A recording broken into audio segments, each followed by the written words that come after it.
young love, starvation, and puppies. Did you ever realize that we are the only species that analyzes and comprehends what makes us feel? Each of those images was designed by a human being to elicit an emotional response from another human being. Our species, Homo sapiens, is literally named after this ability that only we have, the ability to recognize the complex patterns by which the universe operates. And we can use this knowledge to overcome the many shortcomings of emotion and instinct. Because emotions drive bad decisions. Rushing into an important task without preparing, staying with a romantic partner who is bringing you down, falling into substance abuse. These are all driven by emotion and instinct. And all preventable with logic and reason. Let me back up for a second. I'm not advocating we become Vulcans. Emotions are the core of our beings. They are the foundation of our humanity. They are the source of our every value. Life itself would be completely meaningless without emotions. But logic is our most precious tool for the perpetuation of our emotional values. For instance, let's look at the value of self-preservation. If you use only emotion and instinct to pursue it, it won't work out very well long term. Should you have a salad or ice cream for lunch? Your instincts tell you to go for the ice cream every time. Our taste buds are keyed into the short-term benefits of sugar. But because we are Homo sapiens, we understand nutrition. The long-term effects of the foods we eat. Even though we've never eaten ice cream for every meal, we understand that if we did, we'd quickly become miserable and eventually become dead. So we don't. The problem is, you know the tortoise and the hare? Logic is the tortoise, and emotion is the hare. When you're in the heat of the moment and you need to make a decision, your emotions will be there instantly to tell you what to do. While logic is a mile back panting, I don't know, maybe he's right. So for logic to win the race, you have to give it a head start with a technique I've always called being an introvert. But recently, I've played with the idea of calling it something more new agey like meditation. Either way, the technique is to spend time defining and clarifying your values. Think about who you are and who you want to be, so that when the heat is on, and the hare is there telling you to eat the ice cream, the tortoise will be on your other shoulder to tell you to go for the salad.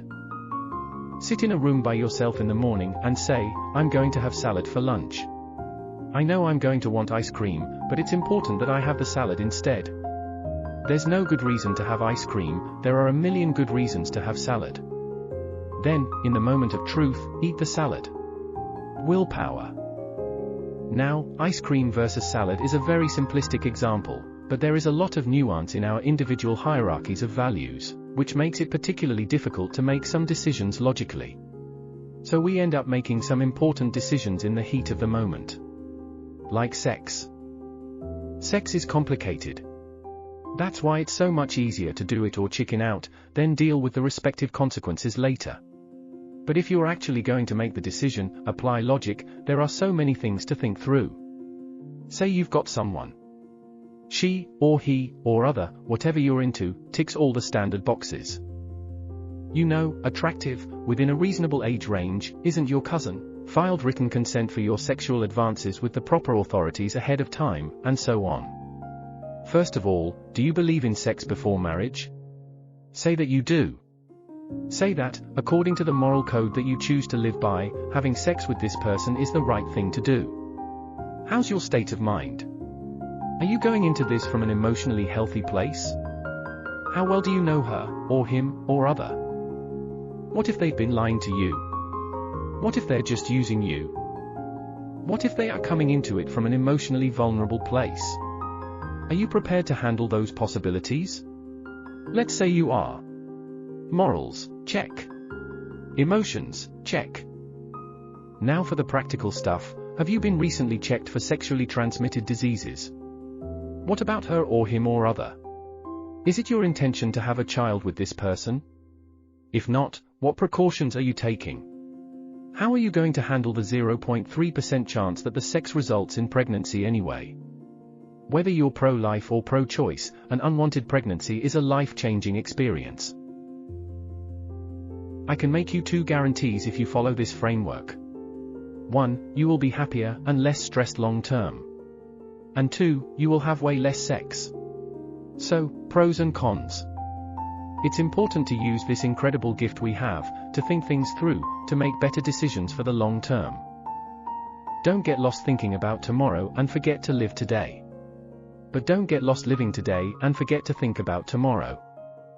Thank you for spending some time with a man with no shoes. Please like and subscribe if you got anything out of it, leave a comment if you have any thoughts worth sharing, and join me next week to learn why you must bend the universe to your will.